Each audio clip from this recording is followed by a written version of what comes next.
तो आजकल मेरे पास जब फ़ोन आते हैं स्टूडेंट्स के तो सबसे बड़ा क्वेश्चन ये रहता है कि सर इतना सारा पढ़ तो लिया, अब रिटेन कैसे करें, याद कैसे रहेंगी ये सारी चीज़ें।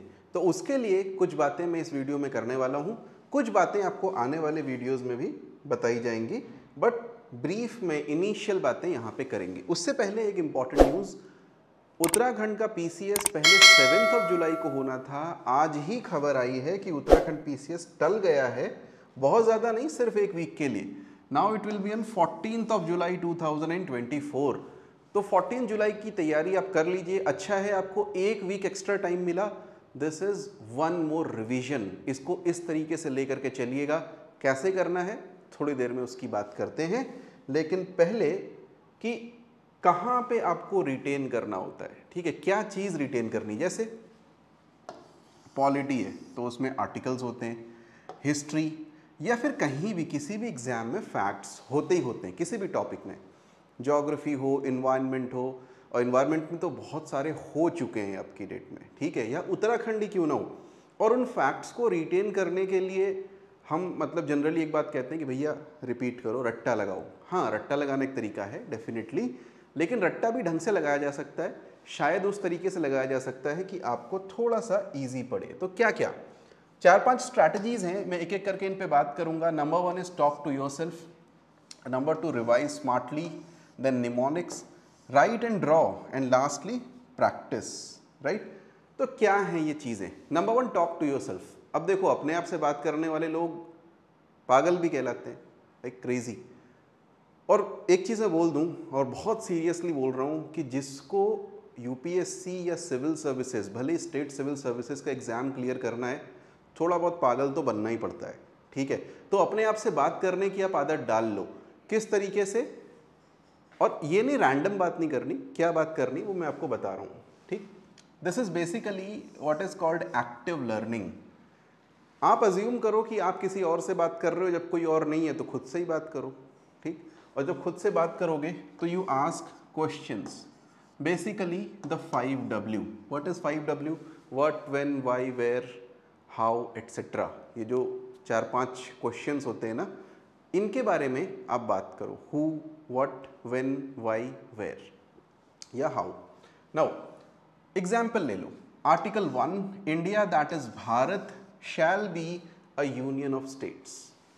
ठीक है, अब ये आर्टिकल 1 है, हम इसको ऐसे ही पढ़ लें, उसके बाद से दोबारा पढ़ लें, तिबारा पढ़ लें।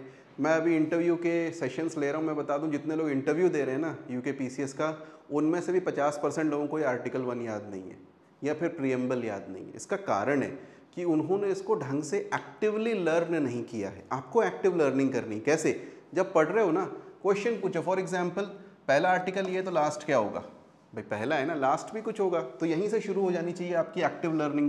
What is the last article? So last article is for example 395, जिसमें बोला गया है कि भाई इंडिया इंडिपेंडेंस एक्ट वगैरह खत्म हो गए इस कॉन्स्टिट्यूशन के लगने के साथ ही। तो basically we are going from a dominion status to a republic. This is article 395। Last article लोग नहीं पढ़ते हैं, मैं आपको बता रहा हूँ, बिकॉज एक्टिव लर्निंग नहीं होती है। ठीक, सिमिलरली लेट अस से हम आगे बढ़ गए, इंडिया दैट इज भारत। अब ये क्यों हुआ? ठीक है, ये प्री में भी इतना काम नहीं आएगा, लेकिन मेंस में तो काम आ ही सकता है। अब प्री में क्या काम आ सकता है? फॉर एग्जांपल, हमने बोला यूनियन ऑफ स्टेट्स, तो ये स्टेट्स कौन से और कहाँ लिखे हुए हैं?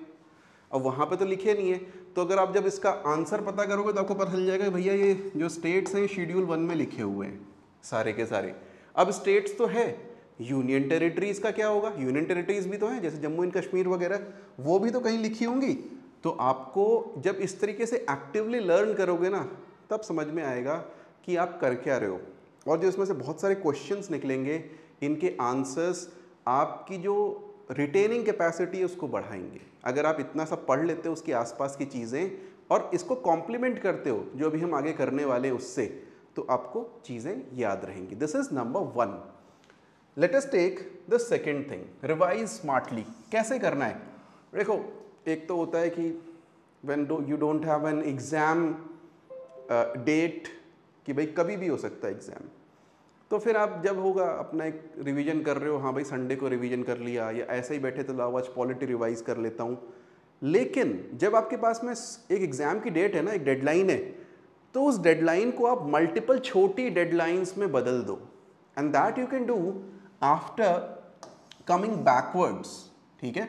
सो you put multiple deadlines, for example exam date is 14th July currently.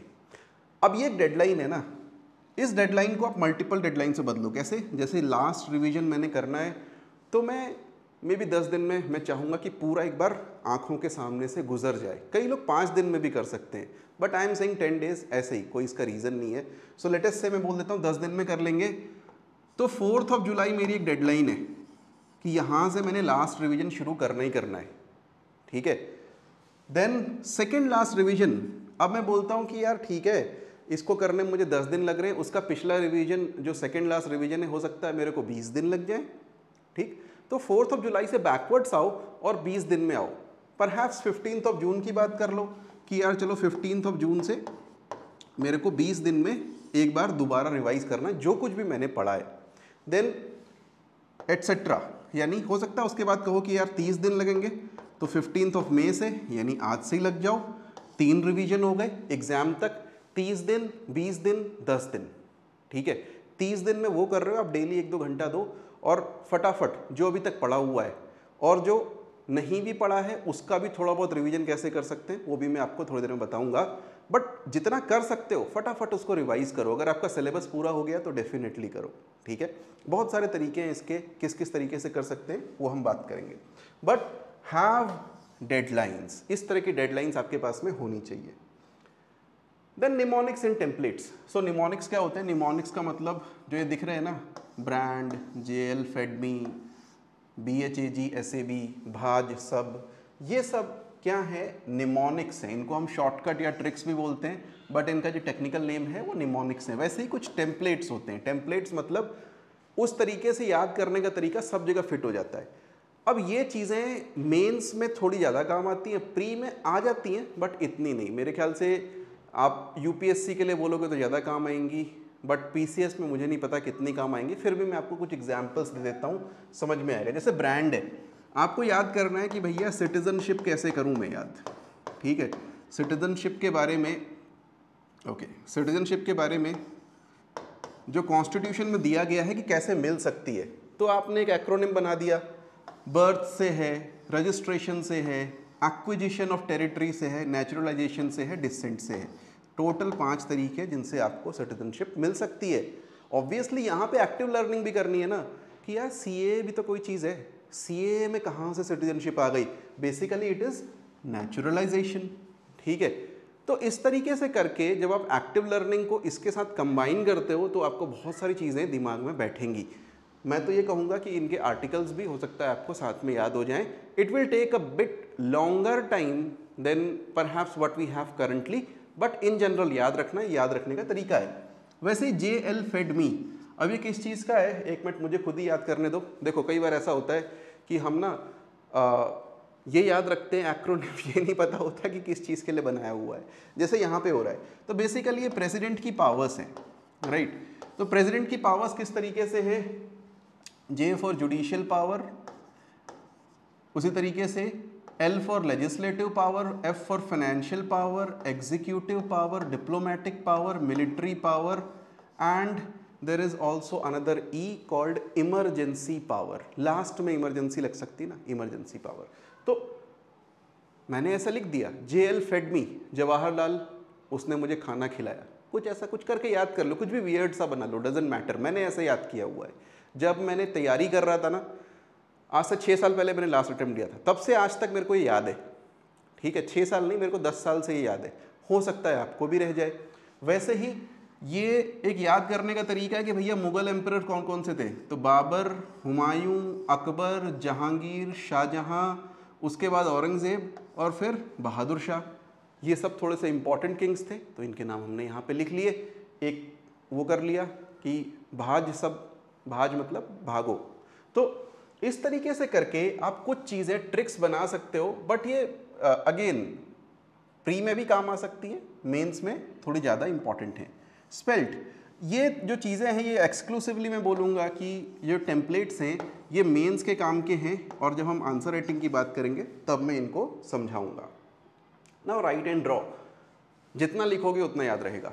ये आपके घर में भी लोगों ने बोला होगा, ये भी बोला होगा कि सुबह सुबह पढ़ लो याद रहेगा फ्रेश दिमाग से, वो बात भी सच है। ठीक है, तो सुबह सुबह पेंसिल उठाओ, पेन उठाओ और लिखना चालू कर दो, स्क्रिबल करना चालू करो। जहाँ पढ़ रहे हो ना आपकी पेंसिल हाथ में होनी चाहिए, नहीं तो भटक जाओगे, ऐसे पढ़ो। ठीक, और हो सकता है कि आप पेंसिल उल्टा पकड़ लो ताकि लिखा ना जाए, सीधा पकड़ लो, वो आपकी मर्जी है, लेकिन पेंसिल के बिना पढ़ना छोड़ दो। हो सके तो साइड में स्क्रिबल करते चलो, इस तरह की ट्रिक्स बनाते चलो जो मैंने पीछे बताई हैं, सो दैट आपको वो चीज़ें याद रहें किसी न किसी तरीके से, और रिलेट करो चीज़ों को। जैसे हाल में ही मैंने अपनी क्लास में बताया कि भाई 4 धाम के जो हाईवे नंबर्स हैं उनको किस तरीके से रटा जा सकता है। ठीक, अब कैसे रटा जा सकता है, एक बार हाईवे नंबर्स देखना, आपको भी समझ में आ जाएगा। यह बेसिक ट्रिक है, तो वो आपको बनाते हुए चलनी है। मेक विजुअल कनेक्शंस, जैसे माइंड मैप कहते हैं। अब एक चीज़ बिल्कुल नहीं करनी है कि इनको डाउनलोड नहीं करना है। इंटरनेट पे देखोगे ना, हर सब्जेक्ट के जो माइंड मैप्स होंगे आपको ईजिली मिल जाएंगे। मैं गारंटी देता हूँ, आप उनको डाउनलोड करके पढ़ने की कोशिश करो, आपको कुछ याद नहीं होगा।